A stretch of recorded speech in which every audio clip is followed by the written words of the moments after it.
Shooting it raw? Yes, shooting it raw. Okay, this photograph is of a leopard cat. Why don't you talk about where you because I think I know the backstory. Talk about the leopard cat, where you photographed it, what that experience was like, and what is it about leopard cats that's kind of interesting to people who've never seen them? So I took it not a million miles from here. I don't really want to give away the location, Sure. but it was in the country park of Sai Kung. Okay. And so one of the things I do a lot of walking around at night. There's a lot of animals in Hong Kong are nocturnal. Yeah, we've done it together. Yeah. And it's great fun, and a lot of herps normally and stuff, and you never know what you're going to see. Yeah. And so again, it was just one of those moments, I think, when there was a leopard cat. I was actually on my own at the time, and so I didn't have anyone else to help me with a torch or whatever. And it came down, and because I had the torch on it, all I could see was its eyes. Yeah. I didn't know if it was a civet cat or a cat or what it was. So I put my torch down, and of course it went away. So then I set up my camera. I pushed my ISO very, very high. I think it was I forget what it was, but it was very high. It was about 4,000 or 5,000, and very shallow depth of field. It was quite a long way away, and I think it was f125, f2 200th of a second shutter speed. And I waited, and it came back. Wow. Oh. And that's how I got the shot. Nice. Because then I had the camera Right. set up, whereas otherwise I'd have been fiddling around with my dials, and I took the flash shot, and because you couldn't really see what it was, then that's kind of how I got the shot. A bit of luck, a bit of dialing in, because the very high ISO meant that the flash didn't go boom and make all those horrible harsh shadows that you get. So that technically I'm quite proud of, but one of the reasons I chose that photo, there's two, I think.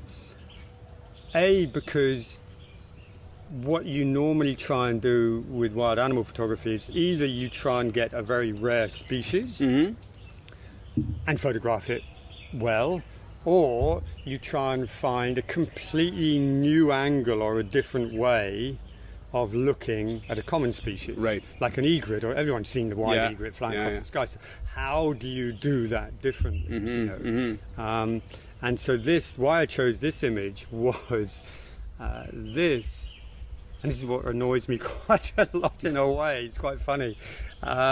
This was the most liked photo I've ever taken. Oh, really? From the Hong Kong, my own page, Hong Kong Snakes page, everywhere else that I posted it. Isn't that funny? And technically, goddamn YouTube with your cat videos. Exactly. So, and my friend and I laugh about this. Is if you look at all the major wildlife photography shows, exhibitions, and awards, it's mammals that always win. Sure. Normally furry mammals. Yeah. And not that I have anything against furry mammals, but I'd like to see snakes take their rightful place. Yes. But it's never going to happen. Yeah. So it makes me laugh and the reason I chose this photo was because you're pandering to the masses. Got it.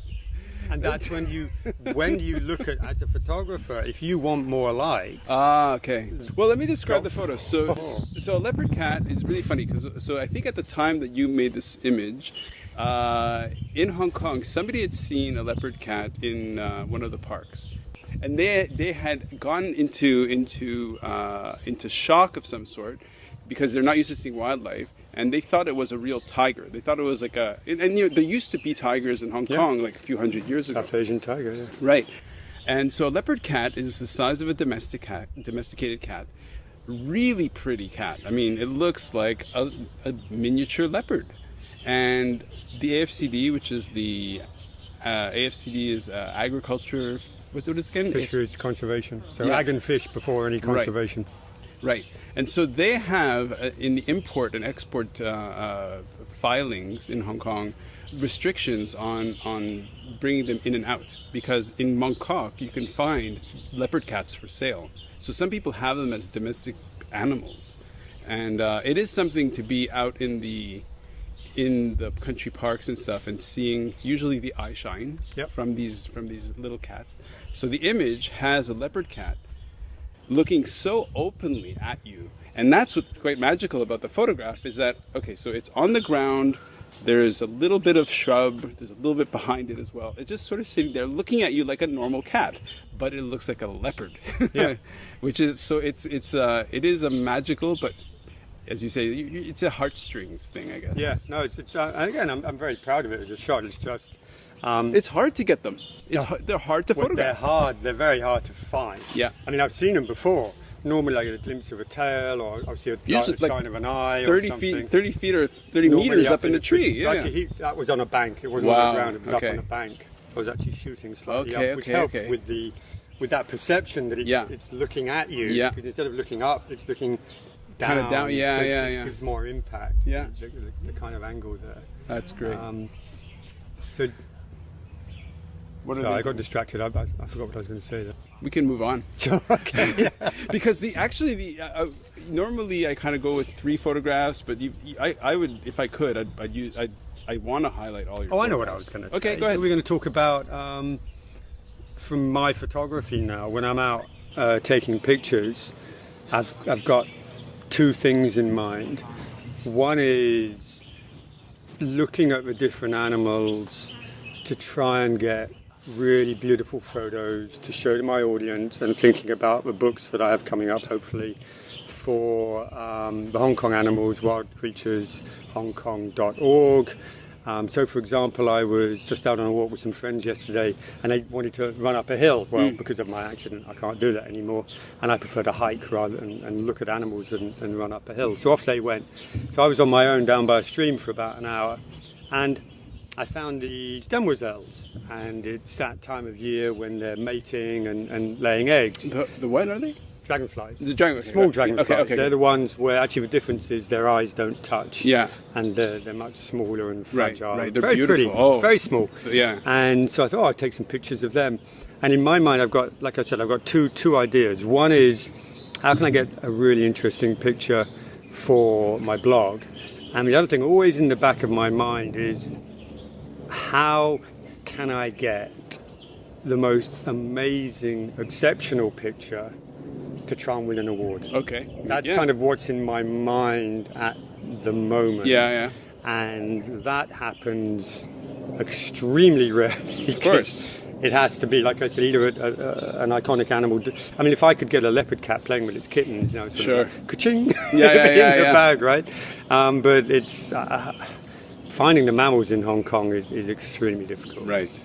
So anyway, going back to these dragonflies, instead of spending time with them, I watched, and then just all of a sudden, because there was one dragonfly laying its eggs and another one flying over the top, so I tried to get that image where you've got one flying and one laying eggs, and it's quite nice.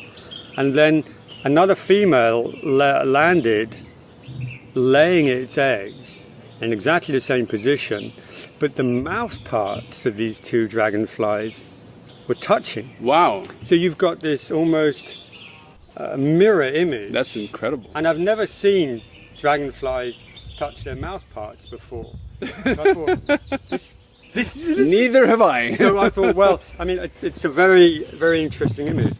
And so then you've got this mirror image of these 2 female dragonflies. And so now I have to process it and see how good it is. The other thing I was doing was taking pictures of bird-winged butterflies. So again, I know where they are at the moment. And they're actually the only protected arthropod in the whole of Hong Kong. And they're these huge, spiky caterpillars. Very interesting colours. Yeah. So again, trying to find a frame within the vine plants that they have. So always trying to, by pushing myself, and I would say this to any budding photographers, is if you want to get better, enter some awards, because that's when you realise how damn good some of these photographers are. Sure. But I do have a caveat on that, in that a lot of these awards have a huge amount of post-processing. If you ever see sort of the before and after images, i.e. the image that you actually shoot and the one which ends up winning the award, for sure. As you know, there's a lot of stuff that goes on after you take the photo. Right. That's a whole conversation.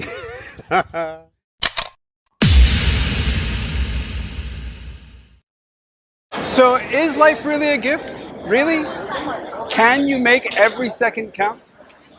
That's the whole point of the podcast. So, if you like what you've seen and you're inspired, because that really is my mission, then please give it a like, subscribe, and share. Shooting it raw? Yes, shooting it raw.